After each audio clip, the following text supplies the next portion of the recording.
저 말 안 하셨으면 안 떨렸을 것 같은데 더 떨리는 것 같습니다. 하나님을 사랑하고 이웃을 사랑하는 행복한 성도, 행복한 교회, 거제교회 불러주셔서 너무 감사합니다. 여러분들과 함께 즐겁게 사역하며 행복한 목회 생활이 되었으면 좋겠습니다. 이 시간 사무엘하 5장 말씀을 통하여서 하나님이 책임지시는 삶이라는 제목으로 하나님의 말씀을 생각해 보고자 합니다. 얼마 전 대한민국 사회에 떠들썩하게 만든 뉴스가 하나 있습니다. 아실지 모르겠습니다. 순살 아파트 사건 기억하십니까? 철근이 빠진 채 시공된 아파트의 이야기를 우리가 들었습니다. 겉으로 보기에는 아무 문제 없어 보였습니다. 외관도 새 것이고 엘리베이터도 잘 되고 곧 입주를 앞둔 단지의 어, 지하 주차장 위 천정이 무너져 버렸죠. 그래서 입주가 미뤄지게 되었습니다. 점검을 해보니까 충격적인 사실이 드러났습니다. 아파트의 기둥과 바닥, 건물을 지탱해야 할 가장 중요한 구조물인 뭐가 빠졌다고요? 철근이 빠져 있었습니다. 그러니 기준보다 턱없이 부족하게 시공되었으니까 언제 무너질지 모르는 아파트가 되어버렸죠. 여러분, 아파트에서 철근은 선택사항이 아닙니다. 눈에 보이지는 않지만 건물을 건물되게 하는 가장 기본이자 핵심이 바로 철근입니다. 아무리 외관이 멀쩡해도요, 아무리 최신 설비가 갖춰져 있어도 철근이 빠진 아파트는 사실 사람이 살아서는 안 되는 공간입니다. 왜 그렇습니까? 안전이 보장되지 않기 때문입니다. 그런데 더 이해가 되지 않는 것은 공사장에는 수많은 기술자와 감독관과 감리 점검 시스템이 있었습니다. 그런데도 불구하고 완공되기 직전까지 아무 문제 없는 것처럼 진행되었다는 것이 문제였습니다. 결국에는 그 문제가 드러나게 되자 어떻게 되었습니까? 보강 공사를 하고 재점검을 하게 되고 입주를 해야 될 사람들이 시기가 미루어져서 마음을 많이 어렵게 된 적이 있었죠. 하지만 입주를 하고 나서도 사람들의 마음속에는 남은 평가가 분명합니다. 무엇일까요? 겉은 멀쩡해도 기초가 무너진 건물이다. 마음 한편으로는 불안합니다. 염려가 생깁니다. 여러분, 이렇게 아파트 사건을 보면서 우리 삶도 이와 다르지 않다고 생각합니다.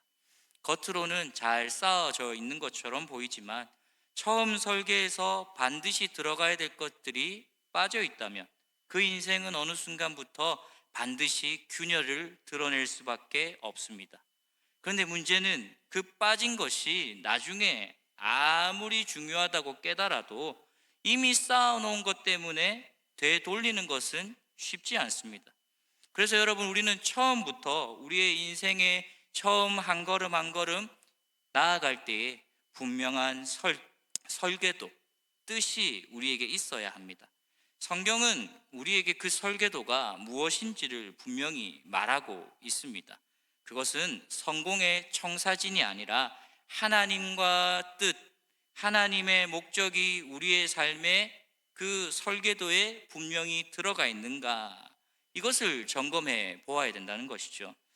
오늘 본문의 사무엘하 5장은요, 이스라엘 역사 속에서 오랫동안 미완성으로 남아있던 하나님의 설계가 마침내 실행되는 장면을 보게 됩니다. 이미 약속의 땅은 주어졌습니다. 이스라엘 백성들이 출애굽하여서 가나안 땅을 정복하고 그 땅을 다 다스리는 것처럼 보였습니다.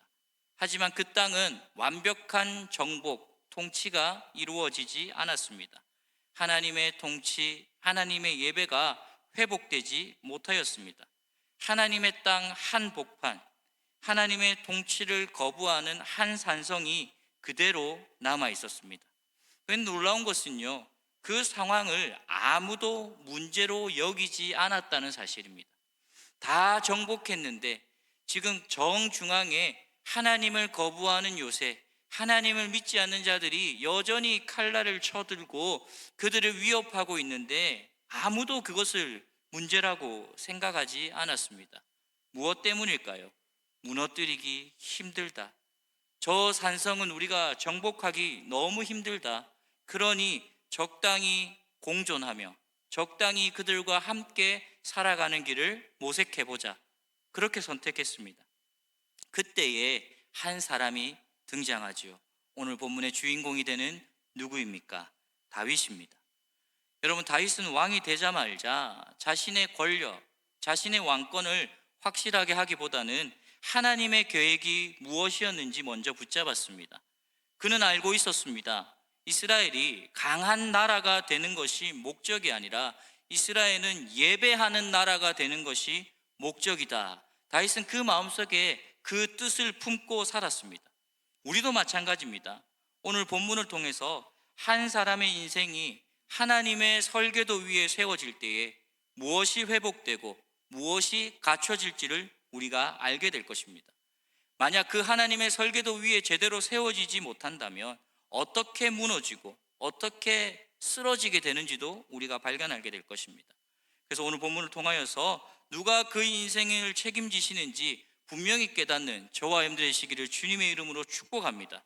그리고 동시에 우리 각자 삶 한가운데 남아있는 아직 무너지지 않는 요새, 그것이 무엇인지 정직하게 마주하며 깨닫는 시간이 되기를 바랍니다. 첫 번째로 생각해 볼 것은 다윗에게는 분명한 목적이 있었다는 사실입니다. 다윗이 왕이 되고 난 이후에 제일 먼저 한 일이 무엇이겠습니까? 군사력을 키우는 일도 아니었고 주변 나라를 정복하는 일도 아니었습니다. 그는 수도를 예루살렘으로 옮기는 일을 가장 먼저 선택했습니다. 여러분, 이 선택은요, 정치적인 판단을 넘어서는 신앙적 결단이었습니다. 왜냐하면 예루살렘은, 특히 시온산은 단순한 도시가 아니라 하나님의 통치와 예배가 회복되어야 될 영적 중심지였습니다. 아브라함이 그곳에서 처음 예배하였고요, 나중에는 누가 그곳에 십자가에 달려 돌아가십니까? 예수님이 십자가에 못 박혀 돌아가시는 곳, 그곳이 바로 시온산입니다. 여러분, 그 시온은요, 이스라엘에게 있어서 영적으로 가장 누려야 할 복이 흘러 넘치는 곳입니다. 그런데 그 시온산에 지금 누가 살고 있다고 했습니까? 여부스 족속이 살고 있습니다. 하나님의 통치를 거부한, 하나님과 전혀 다른 삶을 살고 있는 여부스 사람이 그곳에서 힘을 떨치고 있습니다. 아이러니하게도 이스라엘은 가나안의 대부분을 정복했지만 정작 가장 중요한 그 영적인 흐름에 있어서 최우선적인 그 시온성만은 남겨두었습니다. 수백 년 동안 아무도 그 성을 문제 삼지 않았습니다. 앞서 말씀드렸습니다. 왜일까요? 정복하기 어렵기 때문입니다. 지형은 너무 험했고 성벽은 너무 견고했고 굳이 저기까지 건드릴 필요가 있을까? 현실적인 판단이 먼저 섰기 때문입니다. 하지만 성도 여러분, 하나님 계획에서 중심을 포기하면 나머지는 잃어버릴 수밖에 없습니다. 우리의 삶의 중심이 없어진다면 우리의 삶의 나머지도 다 없어지는 겁니다. 그래서 다윗은 이 사실을 정확하게 보았습니다. 시온성은 단순히 전략적 요충지가 아니라 하나님의 통치가, 하나님의 영광이 선포될 자리였습니다. 그는 이 전쟁을 영토 확장 전쟁이 아니라 하나님의 목적을 회복하는 거룩한 전쟁으로 이해했습니다. 여기서 우리는 다윗의 분명한 목적을 보게 됩니다. 다윗의 목적은 무엇일까요? 강한 왕이 되는 것이 아니라 바로 하나님의 통치를 바로 세우는 것이 그의 목적이었습니다. 여러분, 이 목적은 그냥 갑작스럽게 생기는 것이 아닙니다. 마치 중고등부 학생들이 또 이번에 겨울 수련회 갈 거니까 겨울 수련회 가서 갑작스럽게 변화되어서 주여 부르고는 3일 뒤에 어떻게 될까요? 똑같이 변하는 거. 그렇게 갑작스럽게 그 목적의식이 생겼다? 아닙니다. 성경은요, 다윗의 삶 속에 오래전부터 이 방향성이 있었음을 암시해 주고 있습니다. 사무엘상 17장 54절에 이렇게 나와 있습니다. 다윗은 그 블레셋 사람의 머리를 예루살렘으로 가져가고 갑주는 자기 장막에 두니라. 아멘. 여기서 말하는 블레셋 사람의 머리가 누구일까요? 바로 골리앗입니다. 다윗이 골리앗을 물리친 뒤에 그 머리를 어디로 가져갔습니까? 예루살렘으로 가져갔다고 기록합니다. 성경은 그 이유를 직접 설명하지 않습니다. 그러나 우리는 이 장면을 통해서 다윗의 마음이 지금 어디로 향하고 있는지를 읽을 수 있습니다. 당시 전쟁에서 적장의 머리는 승리와 통치의 선언입니다. 내가 이겼다. 내가 이 땅을 다스린다. 그러면 다윗은요, 이기고 난 이후에 그 머리를 어디로 가져가야 되냐면 자신의 고향인 베들레헴으로 가져가야 됩니다. 그런데 지금 예루살렘으로 가져갔다고 했습니다. 여러분, 예루살렘, 사무엘상 17장에 지금 예루살렘이 정복했습니까? 정복되지 않았습니까? 정복되지 않았습니다. 아직 정령되지 않은 그 예루살렘에 골리앗의 머리를 두고는 이제 이 땅이 내 땅이다 선포하는 겁니다. 여러분, 이 사실은 우리에게 한 가지를 말해주고 있습니다. 다윗의 시선은 이미 하나님의 도성으로 향하고 있었습니다. 그리고 20년의 시간이 흐른 뒤에 다윗은 마침내 그곳으로 돌아옵니다. 오늘 본문에 읽었던 7절이죠. 다윗이 시온 산성을 빼앗으니 이는 다윗 성이더라. 이 한 문장 속에 다윗의 인생 목적이 담겨 있습니다. 하나님의 통치가 회복되는 자리, 예배의 중심이 되는 자리, 그 자리를 다시 하나님께로 돌려드리는 것, 이것이 바로 다윗이 왕으로 존재하는 이유였습니다. 사랑하는 성도 여러분, 승리는 전략 이전에 목적에서 결정됩니다. 하나님의 계획을 분명히 아는 사람은 분명히 어디서 싸워야 할지 알고 무엇을 포기하고 포기하지 않아야 될지를 다 알고 있습니다. 하지만 반대로 목적이 흐려지면 중요한 요새를 남겨둔 채 이 정도면 됐다라는 타협 속에 머물게 됩니다. 우리의 인생도 마찬가지입니다. 하나님의 목적이 분명하지 않으면 겉으로는 신앙생활을 하는 것처럼 보여도 삶의 중심에는 여전히 하나님이 다스리지 못하는 영역이 남아있게 됩니다. 그래서 여러분, 오늘 본문을 통해서 이렇게 한번 질문해 보셨으면 좋겠습니다. 여러분들의 삶의 시온성은 어디입니까? 아직 하나님의 통치가 미치지 못한 곳은 어디입니까? 말씀 앞에서 끝까지 내려놓지 못하는 고집은 무엇입니까? 십자가 앞에서 여전히 지키고 싶은 나의 것은 어떤 것입니까? 기억하십시오. 우리가 그 요새를 무너뜨리기 전에 여러분, 이미 모든 것들은 다 무너졌습니다.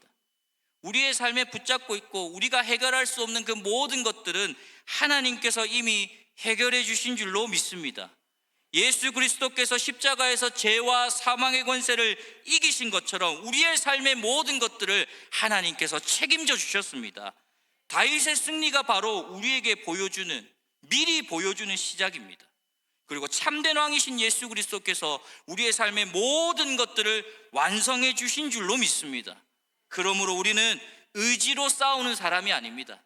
내 의지와 내 판단으로는 여러분 싸워보십시오. 이길 수 있는가? 이길 수 없습니다. 매일 실패하고 매일 좌절하고 매일 쓰러질 겁니다. 그런데 하나님께서 이미 우리에게 승리를 명령하셨기에 우리는 그 승리를 바라보고 뭐 하면 될까요? 순종하면 됩니다. 이 순종이 우리의 삶에 넘쳐나가는 저와 여러분 되시기를 주님의 이름으로 축복합니다. 다윗이 분명히 목적 위에 섰을 때 하나님께서 길을 열어주셨듯이 우리도 하나님의 목적에 설 때에 하나님께서 우리의 모든 길을 열어주실 줄로 믿습니다. 두 번째로는 하나님의 방법으로 승리할 수 있어야 합니다. 여부수 족속은 다윗이 예루살렘으로 온다고 하니까 조롱하기 시작합니다. 오늘 본문의 6절이죠. 6절에 보면 이렇게 나와 있습니다. 그 사람들이 다윗에게 이르되 내가 결코 이리로 들어오지 못하리라. 맹인과 다리 저는 자라도 너를 물리치리라 하니 그들 생각에는 다윗이 이리로 들어오지 못하리라 함이나. 여러분, 이 말은요 단순한 조롱이 아닙니다. 그들은 자신들의 요새에 대한 확신을 가지고 있었습니다. 어떠한 확신요? 절대로 무너지지 않는다. 왜 그렇게 자신했을까요? 시온산은요 천혜의 요새였습니다. 제가 그림은 잘 못 그리지만 그림을 한번 그려봤습니다. 제가 그린 거 아닙니다. 컴퓨터가 그렸습니다. 유추해 봤을 때, 성경의 본문으로 봤을 때 유추해 보니까 여부스 사람이 통치했던 예루살렘 성이 저랬을 것이다 추측한다고 합니다. 급경사 지형, 견고한 성벽, 그리고 외부에서 접근하기 어려운 구조, 그리고 옛날에는 중요한 것이 뭐였을까요? 물입니다. 물도 끌어올릴 수 있는 수로가 있었다고 합니다. 그러니 여부스 족속에게는요, 이 수로는 생명의 통로이고 자신들이 절대로 함락되지 않을 이유였습니다. 그들의 자랑이었고 안전한 근거였습니다. 이제 사진을 내려도 될 것 같습니다.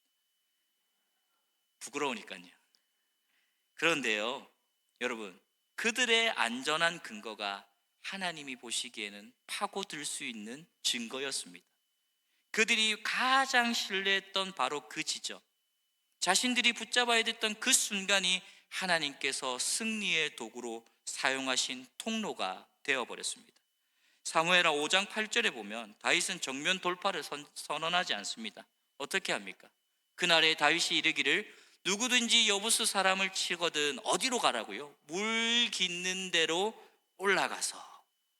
성을 올라갈 곳을 찾아보니까 올라갈 곳은 어디밖에 없다고요? 물 깃는 데밖에 없다. 하나님은 가장 신뢰하는 그 길을 통해 가장 결정적인 승리를 이루고 있습니다. 많은 군사를 동원하지도 않았습니다. 큰 희생을 치르지도 않았습니다. 여부스 족속이 가장 강하다고 믿었던 그 구조가 가장 치명적인 틈이 되었습니다. 여러분, 이 장면은 분명한 영적 원리를 우리에게 보여주고 있습니다. 하나님 앞에서 인간의 강함은 언제나 약점이 될 수 있습니다. 하지만 우리의 약함은 하나님의 능력이 드러나는 통로가 될 수 있습니다. 여부스 족속은 우리는 안전하다 확신했지만 그 확신이 교만이 되었고 그 교만은 그 경계를 무너뜨려 버렸습니다. 문제는 우리가 약할 때가 아니라 강할 때가 우리의 문제가 됩니다. 여러분, 잘 되고 있을 때 있습니까? 문제가 없어 보일 때 있습니까? 굳이 하나님을 찾지 않아도 될 그때가 혹시 있습니까? 여러분, 그때가 우리의 삶의 가장 큰 위기라는 사실을 기억하셔야 됩니다. 우리는 종종 이렇게 생각합니다. 이 정도면 괜찮다. 이 부분 내가 잘 하고 있으니까 괜찮아. 굳이 하나님께 맡길 필요가 있을까? 여러분, 바로 그때가 하나님의 통치가 미치지 못할 때입니다. 가정에서 있을 수도 있고 재정일 수도 있고 우리가 일하는 방식일 수도 있고 관계에서 자존심일 수도 있습니다. 겉으로 보기에는 가장 안정적이고 문제없어 보이는 그 영역이 하나님 앞에서는 가장 위험적인 지점이 될 수 있습니다. 그래서 성경은 이렇게 말합니다. 고린도전서 1장 27절에 무엇라고 말합니까? 우리 같이 한번 읽어볼까요? 그러나 하나님께서 세상에 미련한 것들을 택하사 지혜 있는 자들을 부끄럽게 하려 하시고 세상에 약한 것들을 택하사 강한 것들을 부끄럽게 하려 하시며. 여러분, 하나님의 방법은 우리가 자랑할 수 없는 방법입니다. 그래야만 누구도 하나님 앞에서 자기 자신을 드러낼 수 없습니다. 여러분, 내가 잘났다면 하나님이 역사하실 수 있을까요? 당연히 역사하실 수 없죠. 하나님은 그 모든 약함을 알고 계시기에 우리에게 이야기해 주십니다. 너희는 잘할 수 있는 것이 아무것도 없다. 세상에 미련한 것들을 내가 택하여서 부끄럽게 하고 그 약한 것들을 택하여서 강하게 한다. 마찬가지다. 너희가 할 수 있는 것은 아무것도 없지만 내가 너희와 함께하면 너희는 모든 것을 할 수 있다. 우리에게 위로가 되어주시는 하나님을 믿습니다. 다윗의 승리는 전술의 승리가 아니었습니다. 하나님의 방법을 신뢰한 순종의 승리였습니다. 그래서 다윗은요, 싸움을 어떻게 하려고 노력하지 않습니다. 승리의 방식까지 다 누구에게 맡겼습니까? 하나님께 맡겼습니다. 그래서 하나님께서 길을 열어주시고 하나님께서 인도하여 주시고 하나님께서 역사하셨습니다. 여러분, 이것이 바로 우리에게 주는 위로라고 생각합니다. 여러분, 우리는 늘 착각합니다. 모든 싸움에서 내가 잘해야 이길 수 있다고 생각합니다. 내가 능력이 많아야 되고 내가 재능이 많아야 되고 내가 싸움도 잘해야 된다라고 생각합니다. 근데 여러분, 싸워보셔서 알잖아요. 잘하니까 이겨집니까? 안 이겨집니까? 안 해보셨나 봐요. 저는 잘 안 되었던 것 같습니다. 보이기에도 그죠? 작고 빼짝 말랐고, 빼짝 마른 건 아닌 것 같습니다. 싸움하면 늘 집니다. 제 힘을 가지고 싸우려고 하면 이길 수가 없죠. 여러분, 우리는 늘 근데 착각 속에 살아갑니다. 내가 힘을 더 가지면, 내가 능력이 많으면 내가 그 사람을 반드시 이겨낼 수 있을 거야. 근데 여러분, 이게 착각이라는 겁니다. 하나님께서 오늘 분명히 우리에게 말씀하십니다. 너희가 승리를 얻을 수 있는 유일한 방법은 하나님께 모든 것을 맡기는 거란다. 하나님을 온전히 의지하는 거란다. 우리의 강함을 내려놓고 하나님께서 그 자리를 대신할 때에 하나님의 지혜가 우리의 삶에 넘쳐날 줄로 믿습니다. 우리의 자랑을 비울 때 하나님은 그 틈을 통해 역사하실 줄로 믿습니다. 그래서 질문해 봅시다. 우리가 가장 안전하다고 믿고 있는 것이 무엇입니까? 여러분은 어디까지 하나님을 신뢰하시고 어디서부터는 내 자신을 의지하고 있습니까? 하나님의 방법은 결과뿐 아니라 과정과 방법까지도 하나님께 맡기는 삶입니다. 그리고 그 삶을 맡기는 자는 하나님께서 결코 홀로 두지 않으실 줄로 믿습니다. 그 하나님과 동행하는 저와 여러분 되시기를 주님의 이름으로 축복합니다. 마지막 세 번째로, 하나님께 목적을 둔 자는 하나님께서 책임지십니다. 다윗이 시온성을 점령한 이후에 성경은 다윗의 삶에 일어난 변화를 가장 짧고 명확한 문장으로 정리합니다. 10절입니다. 만군의 하나님 여호와께서 함께 계시니 다윗이 점점 강성하여 가니라. 아멘. 이 문장은 다윗의 성공을 설명하지 않습니다. 다윗의 능력이나 전략도 평가하지 않습니다. 성경은 단 하나의 이유만 제시합니다. 어떤 이유요? 여호와께서 함께 계시니라. 그러니 다윗이 점점 강성하여 갈 수 있다 소개하고 있습니다. 이 점점 강성하여 가니라 라는 표현을 원어로 살펴보면 한 번에 커졌다는 뜻이 아니라 하나님과 함께 걸으며 점점 자라갔다는 의미를 나타내고 있습니다. 사랑하는 성도 여러분, 하나님은 단번에 성공한 사람보다 함께 걸어갈 수 있는 사람을 원하고 계십니다. 다윗은 목적을 하나님께 두었고 방법도 하나님께 맡겼습니다. 그러니 이제 그 인생의 책임자 되시는 분이 누구입니까? 하나님이십니다. 그러니 그 하나님께서 11절에 이런 복도 허락해 주시죠. 두로왕 히람이 다윗에게 사절들과 백향목과 목수와 석수를 보내매 그들이 다윗을 위하여 집을 지으니라. 여러분, 놀라운 장면이지 않습니까? 다윗이 주변 나라를 애써서 찾아가서 굴복시키려고 한 적이 없습니다. 오히려 이방 나라 왕이 찾아와서 자발적으로 엎드려서 다윗의 집을 지어주겠다고 약속합니다. 여러분, 이것은 단순한 외교 사건이 아닙니다.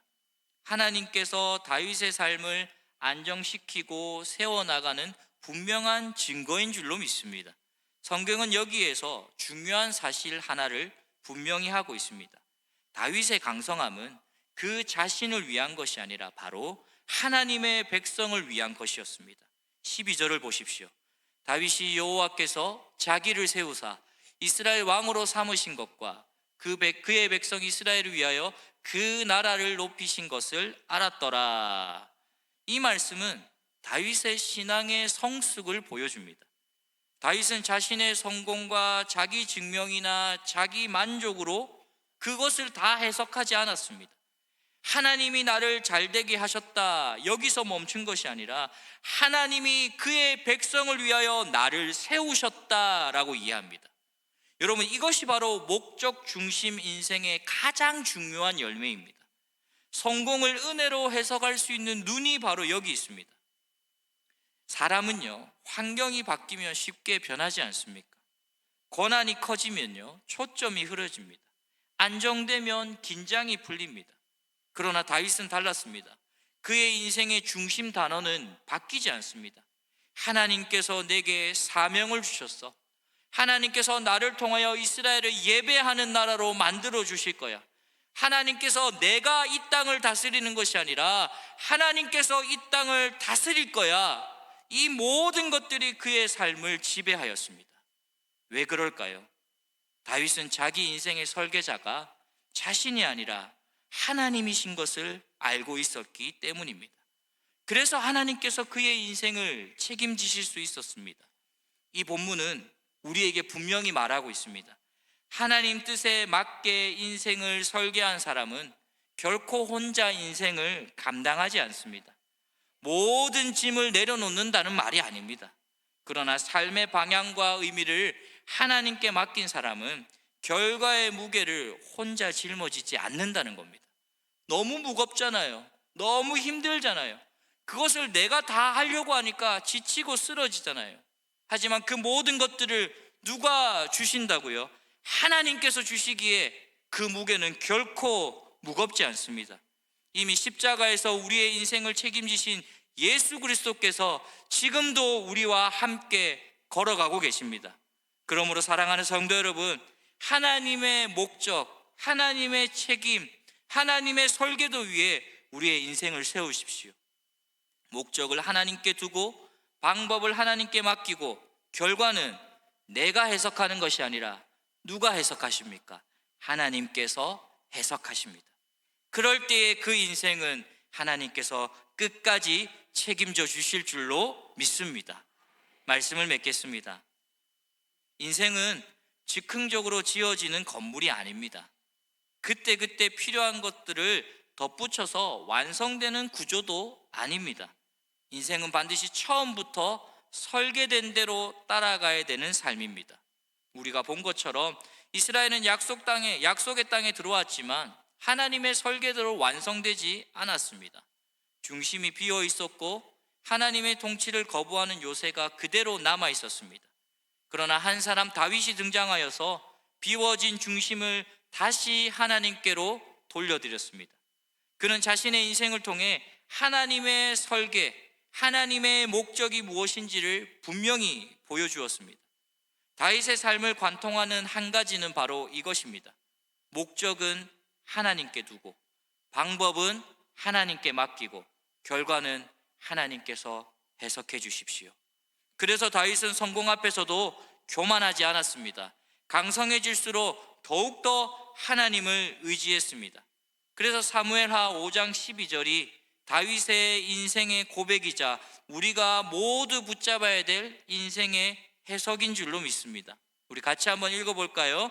다윗이 여호와께서 자기를 세우사 이스라엘의 왕으로 삼으신 것과 그의 백성 이스라엘을 위하여 그 나라를 높이신 것을 알았더라. 아멘. 다윗은 알았습니다. 자신의 자리도 성공도 영향력도 모두 자기를 위한 것이 아니라 하나님의 백성을 위한 것이었습니다. 사랑하는 성도 여러분, 오늘 지금 이 시간 우리의 삶을 다시 한번 돌아봅시다. 나는 지금 무엇을 기준으로 인생을 설계하고 있습니까? 무엇을 중심으로 오늘 하루를 살아가고 있습니까? 혹시 겉으로는 신앙생활하고 있지만 삶의 한복판에는 여전히 하나님께서 일하시는 것이 없지는 않습니까? 하나님의 설계도는 우리를 억누르기 위한 계획이 아닙니다. 우리를 가장 안전하게, 가장 바르게, 가장 영원한 방향으로 이끄는 은혜의 자리인 줄로 믿습니다. 무엇보다 중요한 사실은 이 모든 것들은 다 누구를 통해서 이루어졌다고요? 예수 그리스도 십자가 뒤에 완성되었습니다. 그래서 우리는 새로 뭘 만드는 것이 아닙니다. 내가 이제 결심했어. 이제 이렇게 해야지. 새해니까 이렇게 살아갈 거야. 아닙니다. 이미 완성된 하나님 뜻 위에 우리의 삶을 다시 올려놓으면 됩니다. 오늘 이 예배가 우리의 각자 인생을 다시 한번 돌아보며 목적을 하나님께 드리고 방법을 하나님께 맡기며 결과를 하나님께 신뢰하며 나가는 저와 여러분 되시기를 주님의 이름으로 축복합니다. 같이 한번 기도하겠습니다.